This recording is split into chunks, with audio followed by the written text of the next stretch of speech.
last 2 years, we have reduced by 75% the number of deaths and injuries related to pedestrians in New Westminster because of the work we're doing. So I am proud of that. And if you were to drive down Ewan, you would see a complete dearth of pedestrian-controlled intersections or lit crosswalks. We're past the 5 minutes, folks, and so when I give the 10 seconds, it's wrapping up time, unfortunately. We go to topic number 6, which is flood mitigation. It was over 10 years ago that the city issued the Fraser River flood warning, placing large concrete blocks on the boardwalk.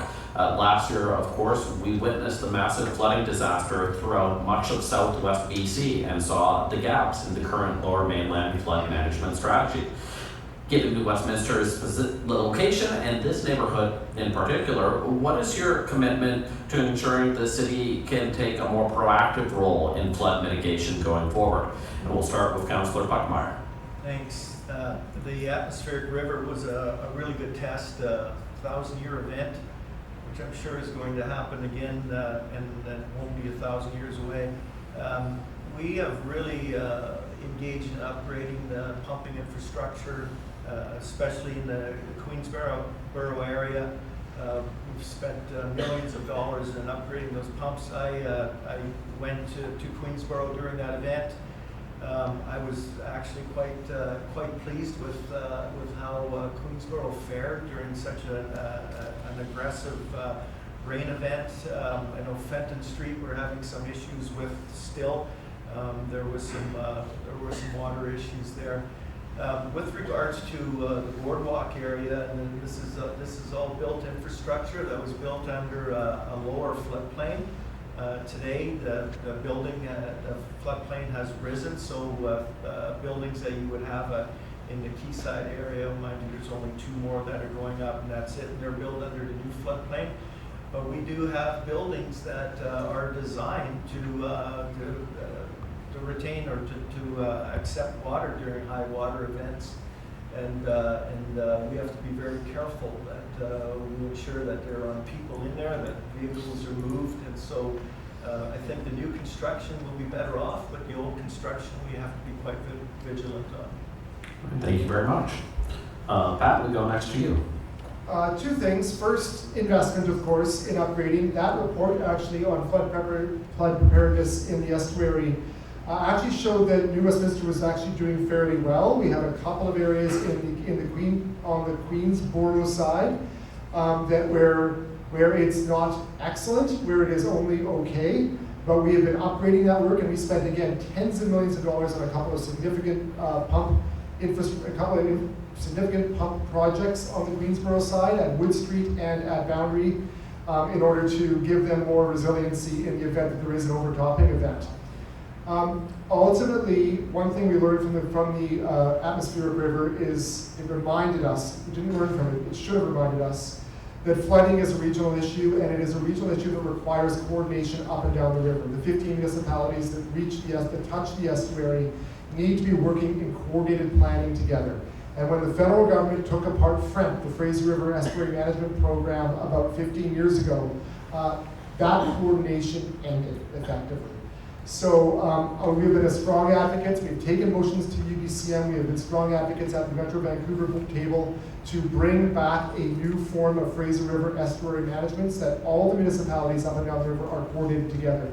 It doesn't do us any good if we have excellent flood protection in Queensborough if Richmond doesn't also have flood protection. It doesn't do us any good if we have excellent flood protection in Braid Industrial Area if Coquitlam doesn't have excellent flood protection. So this is a regional problem. You're committed to finding a regional solution, and I think that our leadership in getting FREMP or a FREMP-like model back together with First Nations involvement will be the plan for us to be more resilient for flooding. Thank you very much. And finally, we go to Ken. So you can appreciate as a resident of Queensborough when we were going through that flooding upriver, my family and I were more than just academically interested in whether our homes were at risk. And we noticed there was the lack of sandbags. So I reached out to the city and they assured me, no, all the forecasting is it's going to be fine. So I took a deep breath and said, okay, hopefully they're right. And they were, that was good. There are problems in Queensborough, and they are both from the river and from the ditches. And Chuck has alluded to Fenton Street. So regardless of what comes downstream, Fenton Street has open ditches and open culverts, and these ditches, right now, it's September the 28th, we are in a prolonged autumn, drought, and they're full, okay? They're already full, and the rainy season is what? 3 to 5 weeks away. We're gonna have the cold November rain, and Fenton's gonna flood from the rain, from the ditches, regardless of what the river does. And so that's an area of opportunity for us to get some proper infrastructure into our city. And yes, it will be costly, but the cost of having a flood disaster there societally will be so much more. And it's unhealthy. You know, you get mosquitoes, rats, 10 seconds. muskrats. There's a sandbar right here as well that needs to be tended to, because that does not make the boardwalk safer. And so they'll need to work with the right partners, Port, FRPD, et cetera, to get that taken care of. I think it's part of a master plan, as Chuck has alluded to. Thanks very much. It's a strange debate to hear Guns N' Roses lyric, but here we are. I do want to check, ask all of you in terms of follow-up. A question about what we hear a lot these days when it comes to flood mitigation strategies, and that's the idea that essentially municipalities have to stop building so close to waterfronts that they have to recede from the waterfront and accept that rising flood levels could be an inevitability over the next few decades and have to respond in kind. Is that something that the city has to look at its OCP more and make changes to what they're considering? Chuck? Well, not only the OCP, it's actually mandated by senior levels of government. We were, a few years ago, we were asked again to raise the construction level for flood. We could have not done it, but we would have exposed the city to a major liability had there been a flood, so we've had to.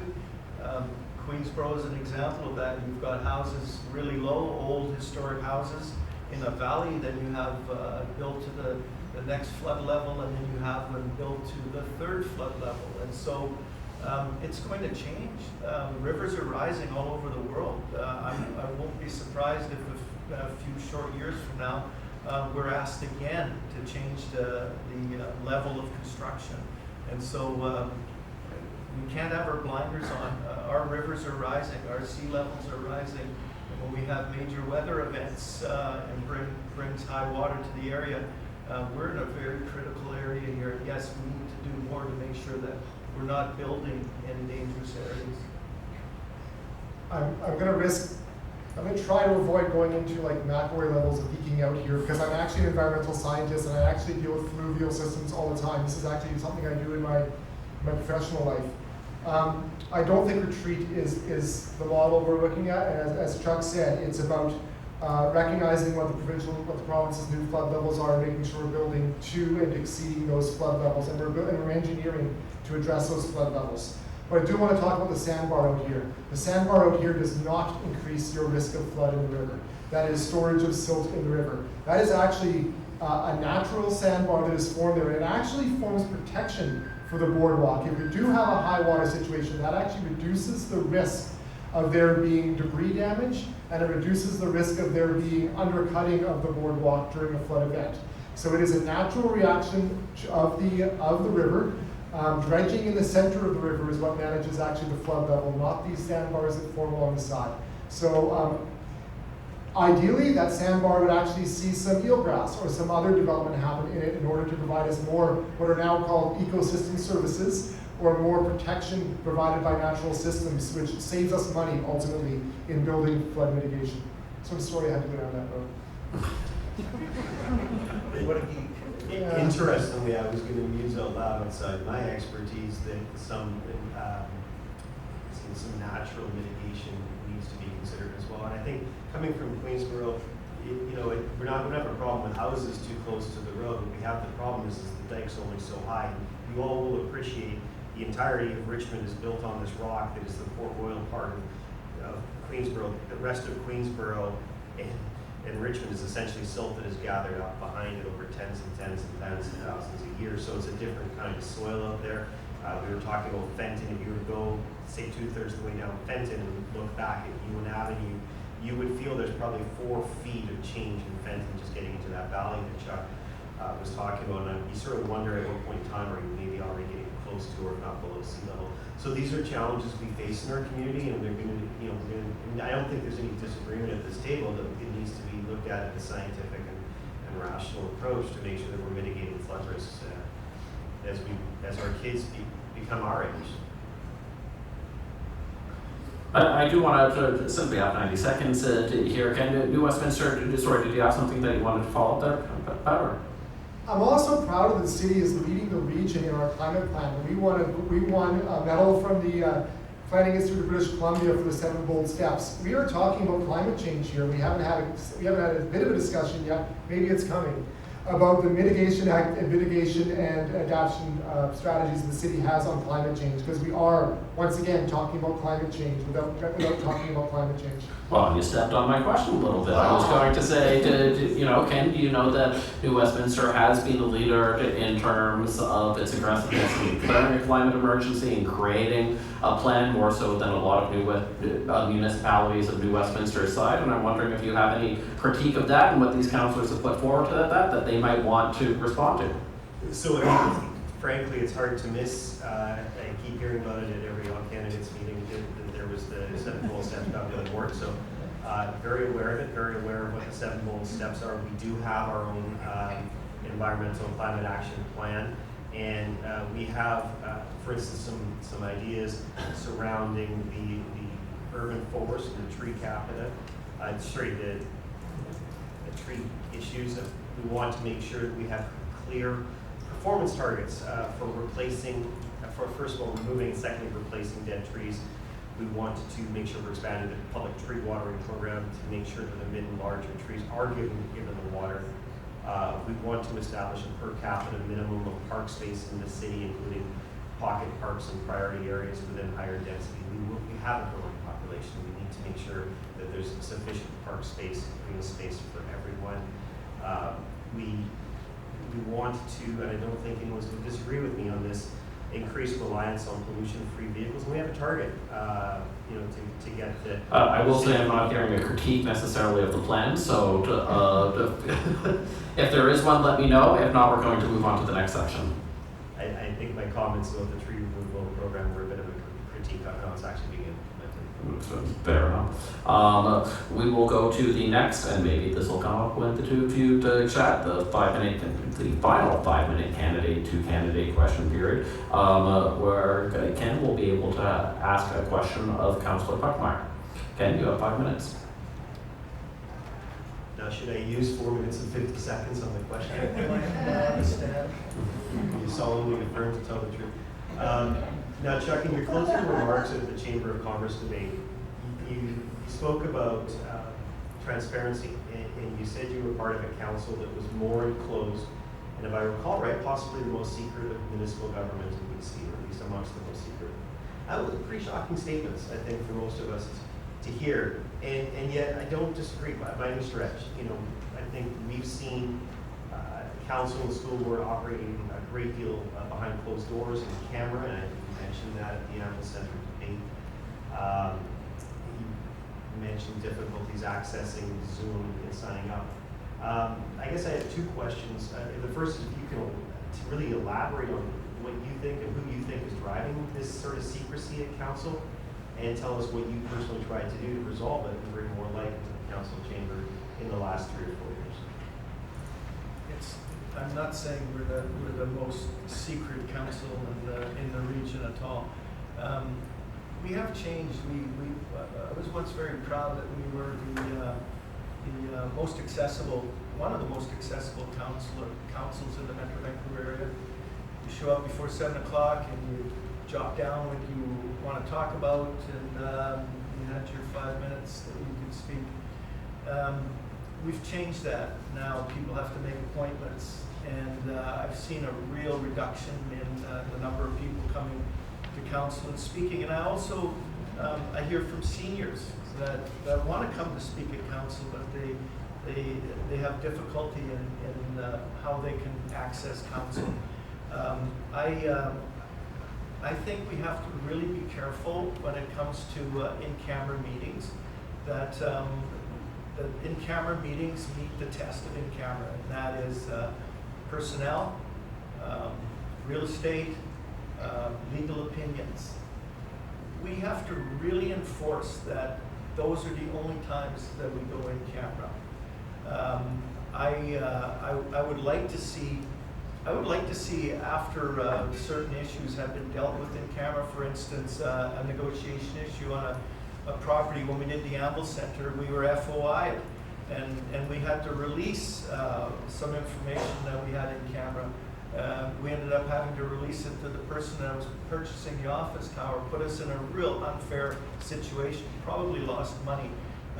Things like that, I think, need to stay in camera, but after it's no longer a risk to the city, I don't have a problem with saying, oh, by the way, you know, a few months ago we had to go in camera, this is why. It was because there was a legal issue. That legal issue is now, it's no longer impacting. Here's why we went in camera. And letting the public know. Now that it's no longer a worry about a legal liability or hurting the city's ability to have an advantage in a sale of something, once that's completed, I'd love to see the public be able to go online and say, oh yeah, this matter is now public, this is the reason why it wasn't public, and then the public would have some confidence that we're doing it right.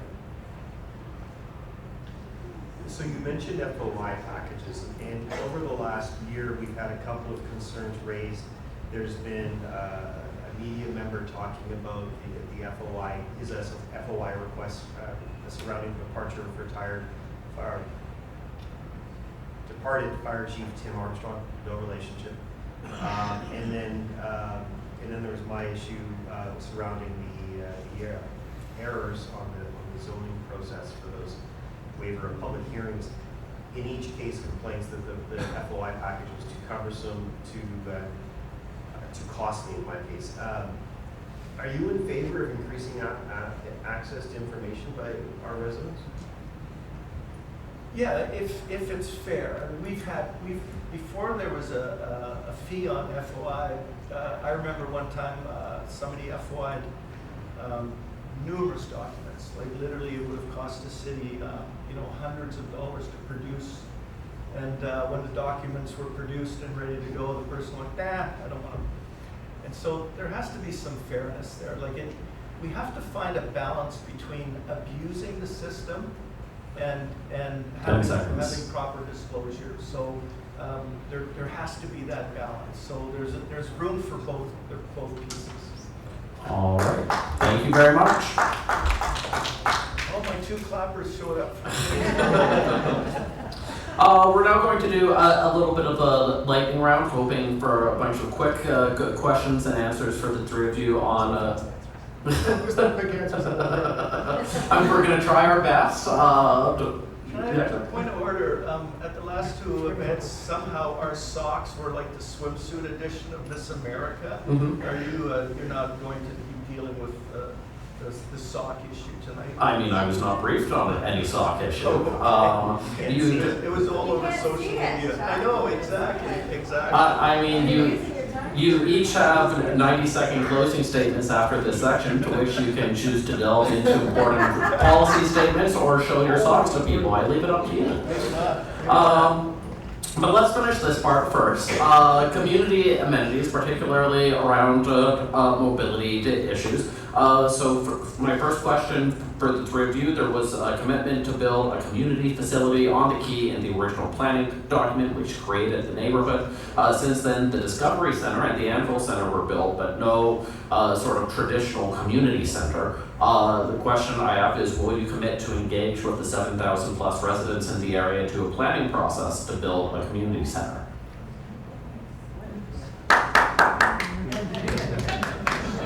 Yeah, sure, Pat. Sorry, I'm not aware of the planning documents that were produced for the Key side in the 1990s. That was before my time here. But So I will not make that commitment to build it right now, but I will make the commitment to have the conversation with the Quayside about that. I don't have enough background to commit to doing it, but I can commit to having the conversation with the Quayside about it, exactly, yeah, definitely. Chuck? I think it was way before my time, or just before my time, where the Larco Properties hearing in the council of that day accepted a footprint of land, which is now the Discovery Center, in exchange for, I think it was 7 massive high-rise towers.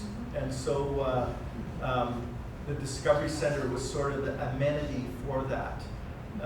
Since that, this current council, Pat and I sit on, we actually downzoned that. We downzoned that, and we were expecting our day in court, and the new owners, Boza, came to us and said, you know what, let us build 2 tall ones, and we will let the other ones go, and we'll give you another 2.5 acres of parkland to extend Pier Park.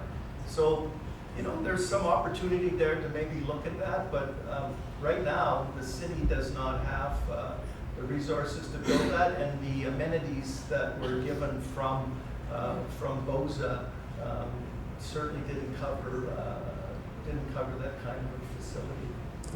That is proving true, and politicians needing time to answer questions. But Ken, your quick thoughts on that? So the last time we had a new recreation-style community center in New Westminster was when the Queensborough Community Center was opened up in 1978. Since then, we have the Discovery Center, we have the Anvil Center, which is supposed to be an arts and cultural community center. We've had to replace or renect the Sportplex, which I've heard grumbles about, the size and whatnot.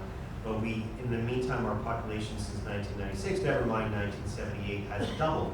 And so we need to make sure as council, when new developments are coming in, that we're really leaning into the developers and say, look, you got to provide us some infrastructure here, and some of that infrastructure includes, making sure you're getting a rec center, community center space. They're going to be reworking the 22nd Street plan that's already underway to rework that. And there's an opportunity for us to get another community center built. Now, can it be down here? I don't know. I don't think that there's land space available. I'm not very familiar with what happened in the early 1990s either, after all I was in school. But elsewhere, actually. But we are committed to making sure that the growth of community centers is somewhat apace to the growth of the population, and I would submit we're behind on that possible catching up. Yeah, sure. Although we're getting a quick retort, though. Since 1996, we have doubled the size of the Queensborough Community Center, adding gyms and new community spaces. We have built a new youth center with gyms attached to the Century House. We have doubled the capacity of Moody Park Pool. We are currently tripling the capacity of the Centennial Community Center and are doubling the capacity of the Canada Games Pool with the new pool. We've built 2 all-weather fields, which significantly increase the usability of outdoor fields for athletes. We have more parks. We have more playgrounds. We've including new courts, like at Old Schoolhouse Park, which didn't even exist in 1996. We have built incredible all-wheels parks at Lyle Park, at Queen's Park.